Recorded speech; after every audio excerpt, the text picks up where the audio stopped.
Hello and welcome back to my channel.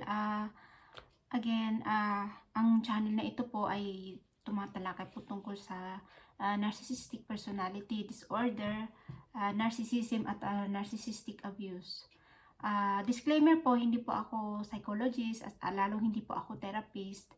Ang isi-share ko po sa inyo ay based po on my research and from my own experience. Ang topic natin naman po today is again narcissistic family dynamic. Kasi po, medyo nakaka-relate din tayo at I hope na makarelate din po ang ating mga manonood sa ngayon. At start na po natin. Again, ang title po ng ating video ngayong araw ay The Narcissistic Family Dynamic. So, ang article na babasahin natin po ay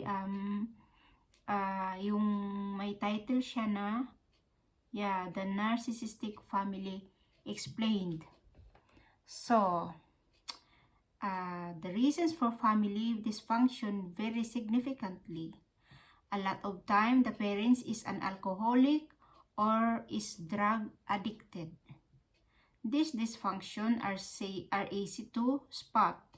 One covert cause of family dysfunction which is harder to see is narcissism, which lies at the core of the narcissistic family. In a healthy family, the parents are emotionally self-assured and live balanced, dynamic lives. They have a network of support around them, and their choice to have children came naturally.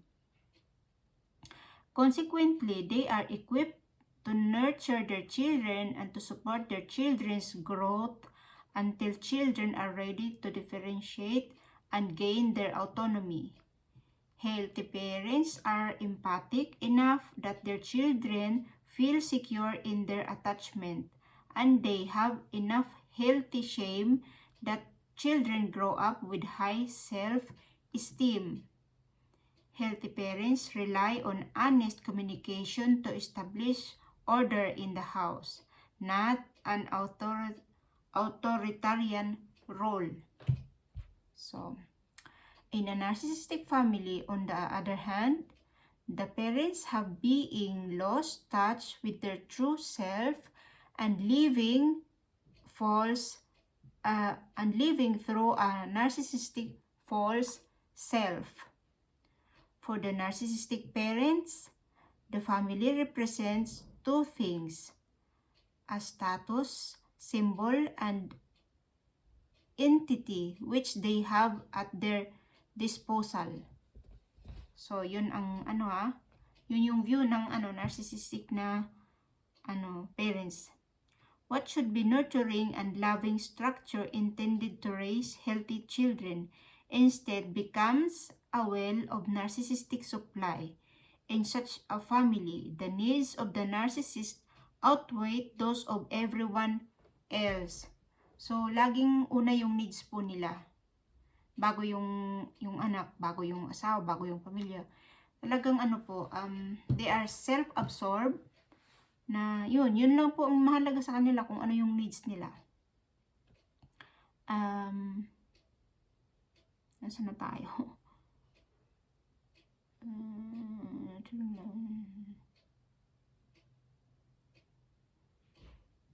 Ayun.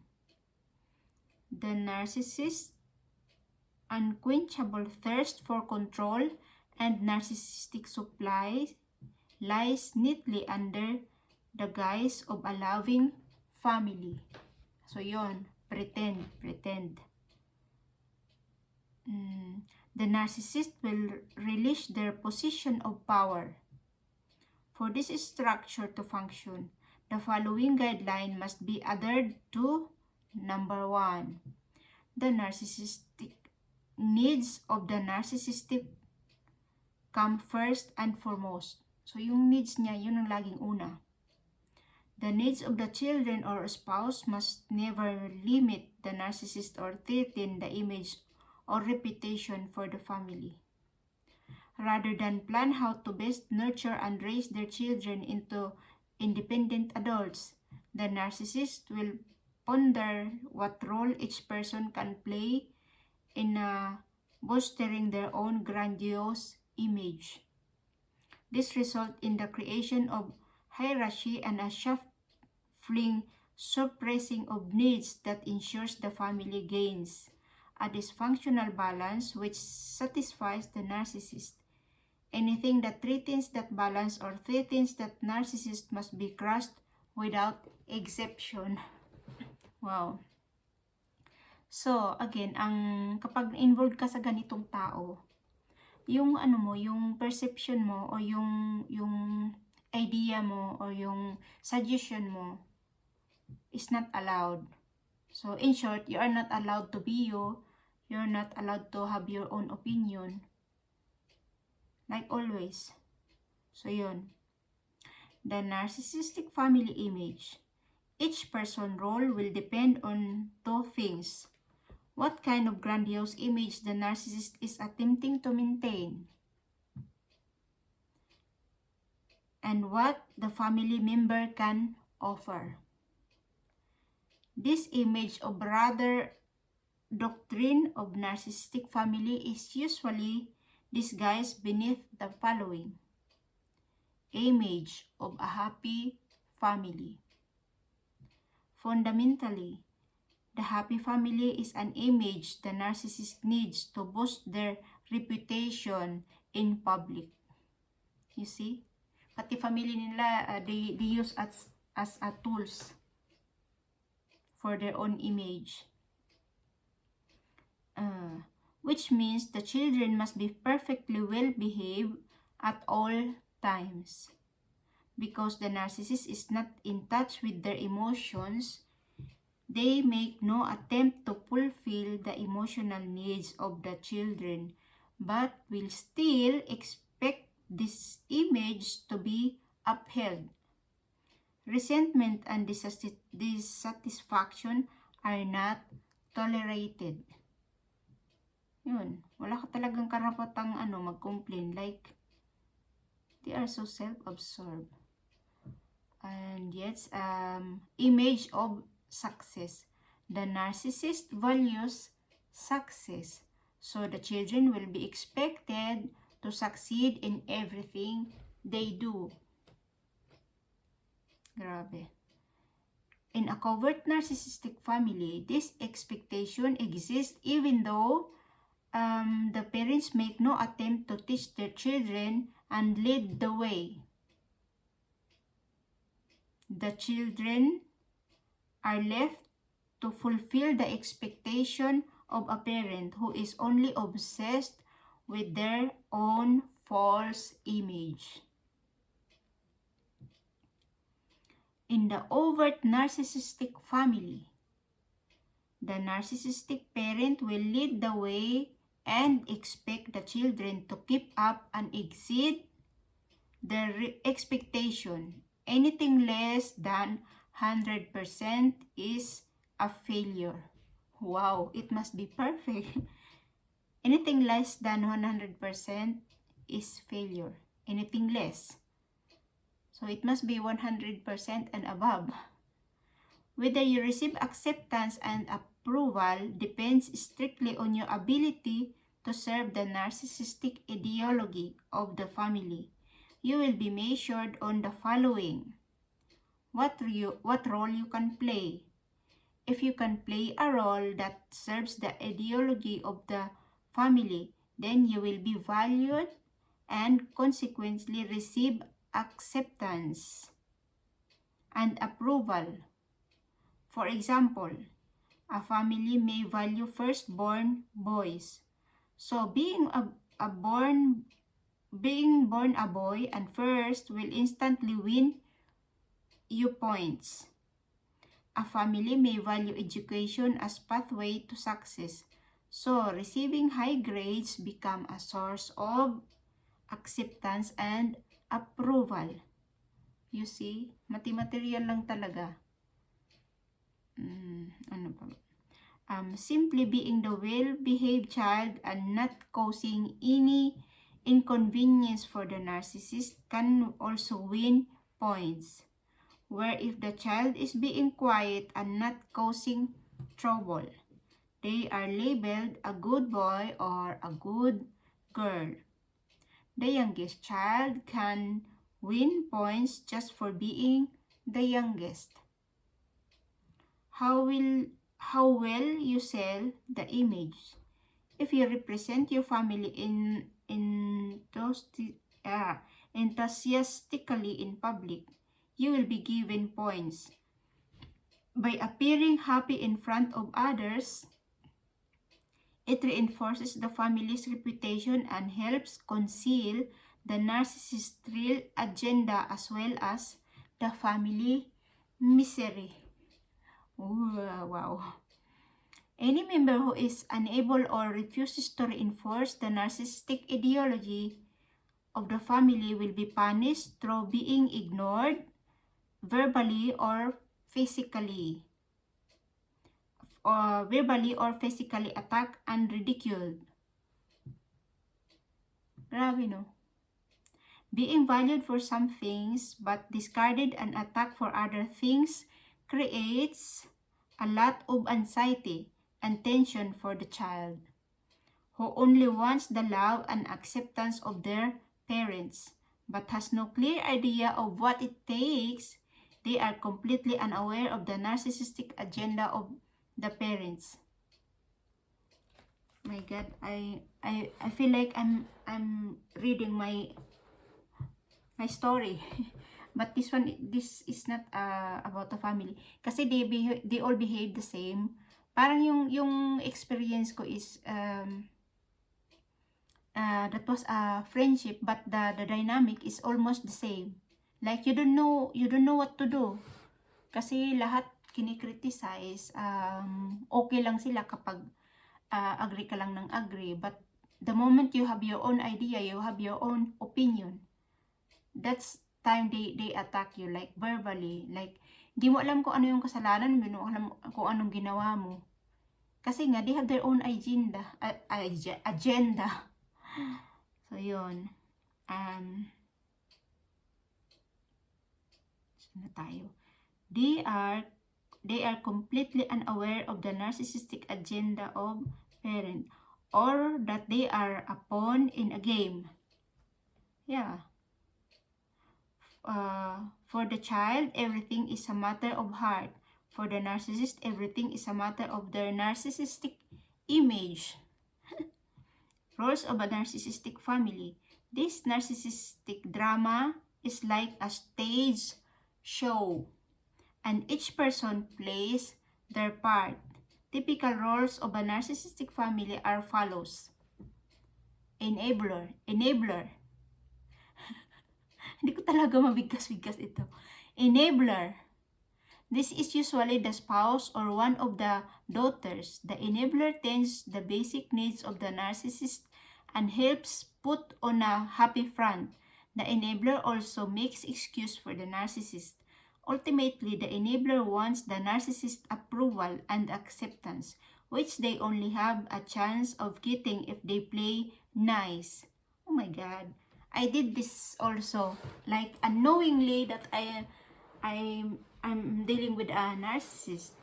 Like I'm trying to please her, trying to get her approval, trying to not rock the boat, but in the end, like a snake, ano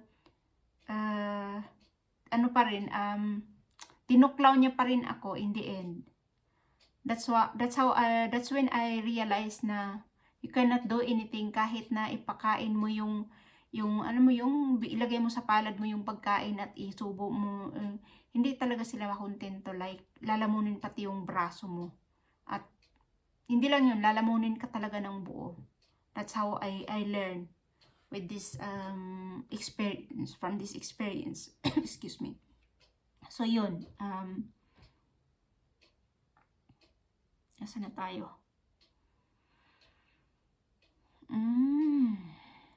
Which they only have a chance of getting if they play nice.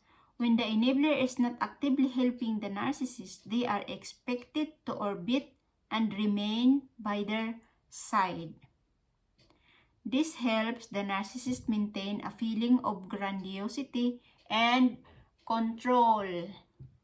Kawawa naman yung yung enabler. Kasi yung enabler din is like bomb taking for them. Like, tick-tock, tick-tock.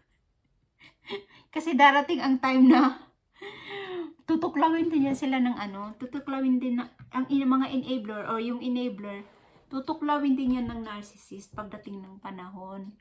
So, wag kang pakasigurado enabler ka, wag kang pakasigurado na you will be forever safe kasi with the narcissist, nobody is safe. Like, nobody. Kasi they only care about themselves. So, lahat ng mga tao sa paligid nila is just like an object, a tools to use. Nasaan tayo? So, golden child. The narcissist will seek out a child to mold in their own image. Naku, talaga naman. Ipamana pa sa sa anak nila yung pagiging nila, narcissistic nila. Yeah, to mold their own image. This is usually the oldest child, but can be the second. It depends on talent, attractiveness, ability, intelligence, and what kind of agenda the narcissistic has. For example, if a narcissist values image the most and their firstborn is awkward and unattractive, they will designate the secondborn as the golden child. The golden child grows up believing they are special. In fact, they have simply been groomed in the narcissist image. Wow. Nasaan na ba tayo? The golden child will believe that they are better than the other siblings and may try to boss them around. And surrogate parent. The narcissist is usually too preoccupied with themselves to cater to the needs of the children. And the enabling spouse is usually too preoccupied with the demands of the narcissist. When there are multiplied children, excuse me. When there are multiplied children in the family, the narcissist will designate one child to play surrogate parent. This child adult will expected to cater to their younger siblings' needs and will be held accountable for their siblings' well-being and behavior. To fill this role, the surrogate parent will have to suppress their emotions growing up, to be overly disciplined and rigid. Grabe nyo, yung mga anak talaga may kanya-kanyang role.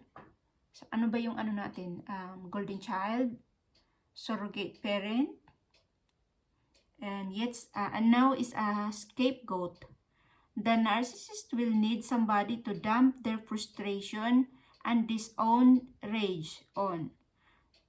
The second oldest or the most outspoken child will be designated as the problem child and be put down severely at any chance.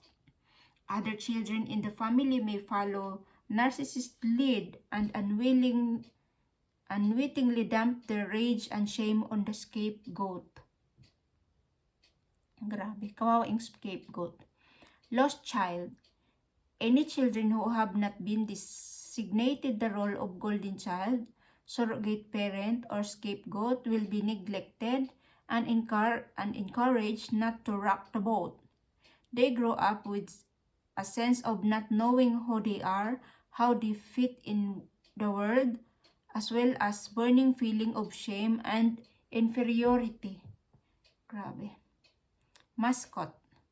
Usually the youngest, they are the joke of the family, providing comedy relief that masks the dysfunction of the family.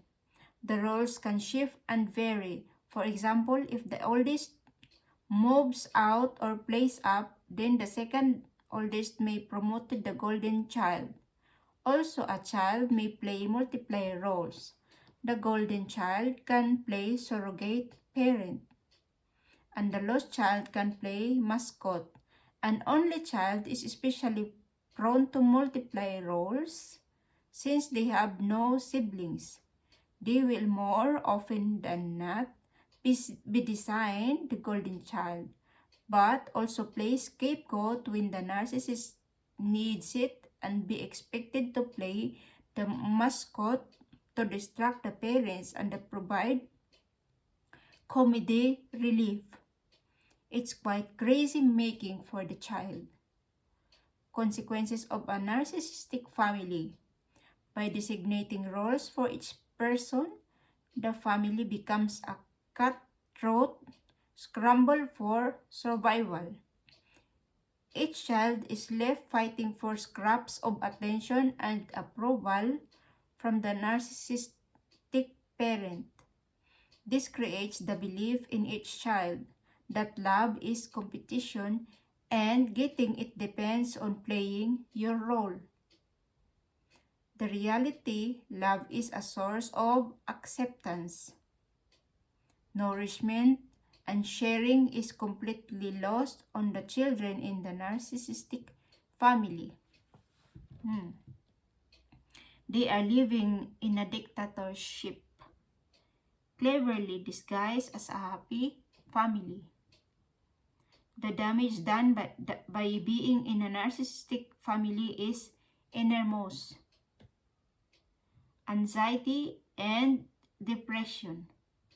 The intermittent reinforcement the child received from the parent is much like gambling. Unable to consciously grasp the narcissist agenda, the child feels like they are being rejected and rewarded randomly. This creates a lot of anxiety for the child. This approval is what gives them a sense of safety and wholeness. Kawawa naman, no? Grabe. And they continue to play the game, remaining addicted, anxious to gain love, falling into depression and shame when they don't get it. Then starting the cycle again. Emotional suppression. The emotional needs of the family member must be suppressed so as not to affect the fragile balance of the narcissistic family. This is painful and stunts the ability of the child to thrive and to love and trust others. Low self-esteem. Unable to ever really get it right, each member of the family develop an inferiority complex. The lost child is left feeling neglected and worthless, and the scapegoat is left full of rage and shame. Each person in a narcissistic family pays a price, albeit in different ways. Wrong beliefs about relationship. Each member grows up with the belief that relationships are about which role you play and being constant competition, and that love is limited resource which you must earn through your actions. Lack of trust. Intimacy is a battlefield for the child of narcissism. The child who keeps opening up their heart but is rejected without knowing why eventually stops trusting the parent. And this mistrust pours out into their daily life. The path to love becomes too frustrating, and the adult child creates roadblocks to intimacy and closeness. Grabe no, they damage their children. This leads to enormous complications in their relationship when they reach adulthood. So, the dynamic of the narcissistic family becomes deeply ingrained in the child. Ayun, napamana na. As they grow older and leave or flee their dysfunctional family, they will unconsciously gravitate to other structure which remind them of their family, playing out their role all over again. Only this time in a new environment, the new structure will be based on the same principles of the narcissistic family. Oh my God. Uulitin niya lang yung cycle, yung kinagis na niya sa family niya, parang magiging madadala niya. Oh my God. This role-playing dynamic repeats despairingly until the core of narcissism is understood. Paradigms are shifted and personal power is pursued. Take a look at how to kill a narcissist to understand how narcissism plays out in relationship of narcissism to rebirth, to delve deeper into the narcissistic family and nature of power. Oh my God, grabe no. No wonder na yung mga adult na nanggaling sa narcissistic family, ang naa-attract din nila pagdating nila sa adult na life ay mga narcissistic din. Kasi yun ang parang pattern nila. So, unknowingly, parang because it looks familiar to them, so parang inuulit lang nila yung cycle. Parang nauulit lang yung cycle. Yeah. At karamihan po ng mga adult na galing sa narcissistic family, kung hindi man sila maging narcissist itself, ang tendency po niyan ay maging codependent o kaya yung tinatawag nila na HSP o yung empath.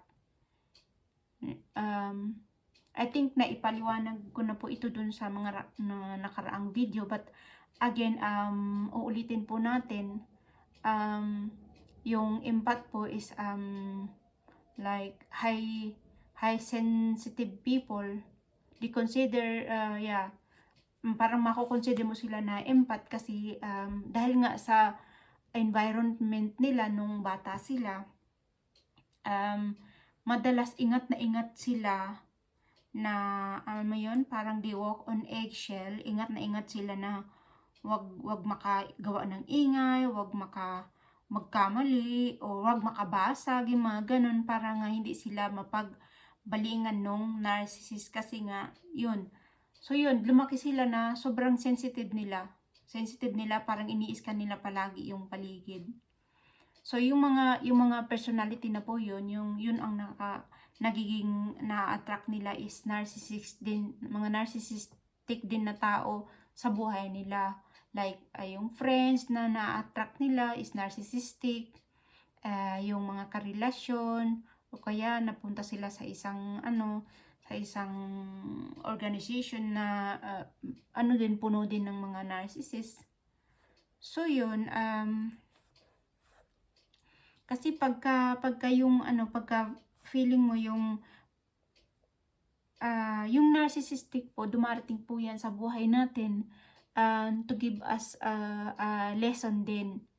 Yun, kasi like for me, kung hindi dahil sa nangyari nga na may dumating na narcissist sa buhay ko, ay hindi ko hindi ko malalaman o hindi ako magkakaroon ng chance to look within, to look deep in myself at itanong sa sarili ko kung bakit inaa-attract ako sa mga toxic na ganitong toxicity, ganitong toxic na mga tao.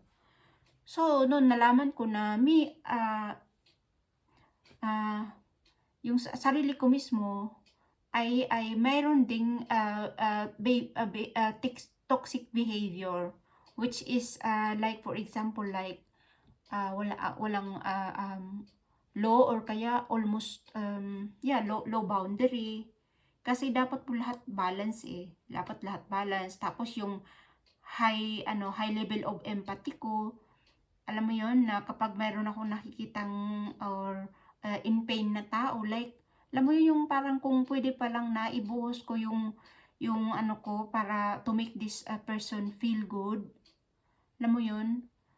Ganon kaya yun ang makukonsider din na kung tutuusin naman is good quality siya, pero kung yun nga imbalance siya, it's magiging toxic siya. So ang mangyayari is ikaw din ang magiging kawawa kasi in the end, lalo na kung narcissistic yung binibigyan mo ng ganon na gift, kasi hindi yan mga appreciate ng narcissist Ang gagawin niya ay so binibigay mo yan sa akin. So narcissists, they are like a black hole na they cannot get enough.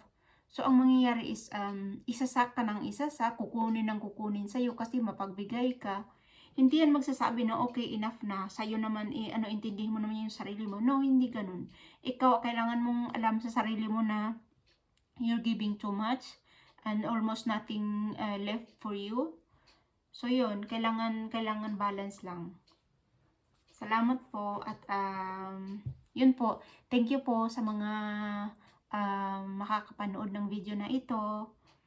At mag-suggest po kayo kung mayroon po kayong idea about sa ganitong topic po, or kaya kung may mga katanungan po kayo, comment down below.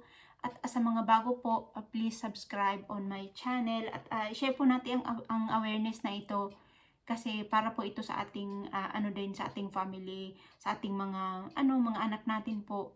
Kailangan pong ituro natin ito sa kanila para po maging handa sila sa buhay, kasi itong knowledge na ito po ay hindi itinuro sa school. Ang knowledge na ito po ay matututunan mo lang. Ang karamihan na natuto dito ay dumaan muna sila sa ganong pagkahirap-hirap or narcissistic abuse bago sila namulat yung mga mata nila. Na yung inaakala mong tao na mahal ka, yung pala ang source ka lang ng narcissistic supply. So yun po, thank you so much and yeah, God bless. Bye. Love yourself first po. Bye.